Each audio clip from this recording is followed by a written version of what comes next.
You know that thing where someone new comes into your life and suddenly you're just kind of aware of them all the time? Like you'll be doing something completely unrelated, washing up, walking somewhere, whatever, and your brain just quietly wanders back to them. A conversation you had, something they said, whether they've seen your message yet. And the weird part is, you barely know them. That's the bit that's hard to make sense of, because it doesn't feel rational.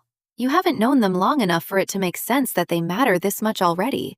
And yet something in you has already decided, already started orienting around them without really asking your permission. Most people feel a bit embarrassed by that, like it's a personal failing or something, like they're too much too fast.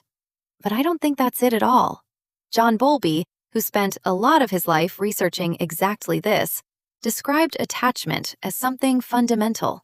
Not a flaw, not an emotional weakness, just a system. A very old, very human system that was always meant to be there. We are built to seek people who feel safe. That's it, really, at the core of it. And that instinct doesn't just quietly retire when we grow up. It finds new shapes. It gets more subtle, more difficult to name, but it's still there, still running. The thing that changes is what triggers it. When we're small, attachment forms around physical presence, the person who comes when we cry, who is just there. As adults, it becomes more about something you can't quite put your finger on, a certain kind of understanding, the feeling that someone gets the specific way you experience things, not people in general, you specifically.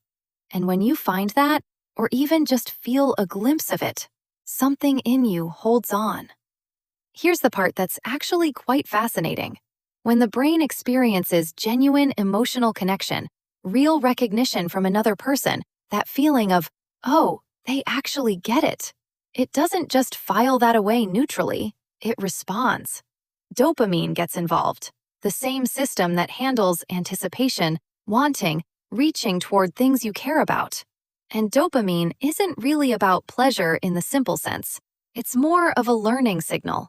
It's the brain going, pay attention to this, come back to this. So a person gets associated with that feeling, with warmth or relief, or the particular ease of feeling understood. And then their name on your phone does something to you. Their absence has its own texture. You notice it.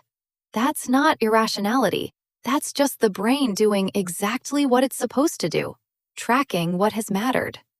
But here's where it gets a bit more complicated. The brain isn't always very good at separating this feels intense from this is genuinely good for me.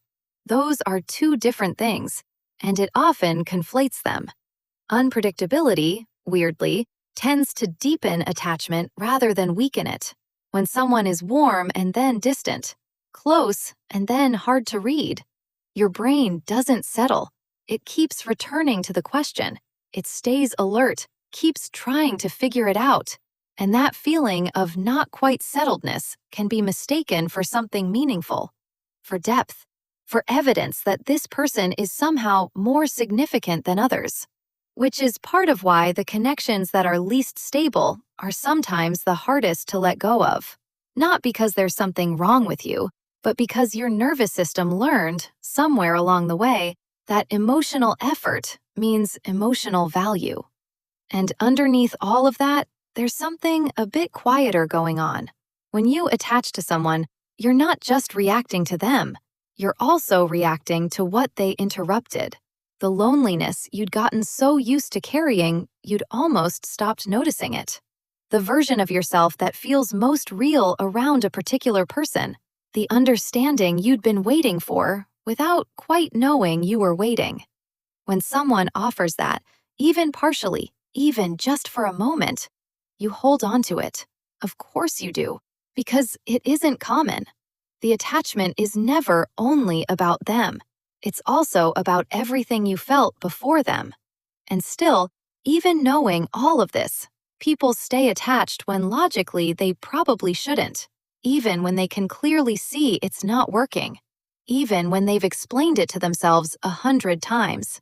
Because the nervous system doesn't respond to reasoning the way your conscious mind does. A person who has become familiar to you, whose presence, whose energy, whose particular way of being you've absorbed over time, doesn't just become unfamiliar because you've decided they should. The body doesn't work like that. It's still responding to something that was genuinely real to it, regardless of how the story ended. That's why letting go can feel so disproportionate sometimes, so much heavier than seems logical.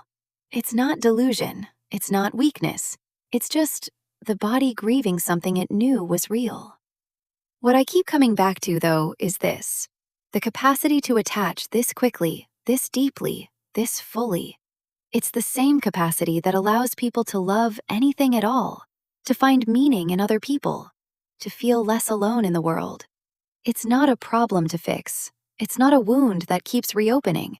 It's just the system doing what it was designed to do. Sometimes with real wisdom. Sometimes reaching toward the wrong person, for reasons that still make complete sense if you look closely enough. Knowing all of this doesn't necessarily make the feeling easier to sit with. That's the honest part. You can understand the psychology clearly, name exactly what's happening, and still feel it pulling. Still find yourself checking your phone. Still feel that particular quiet ache.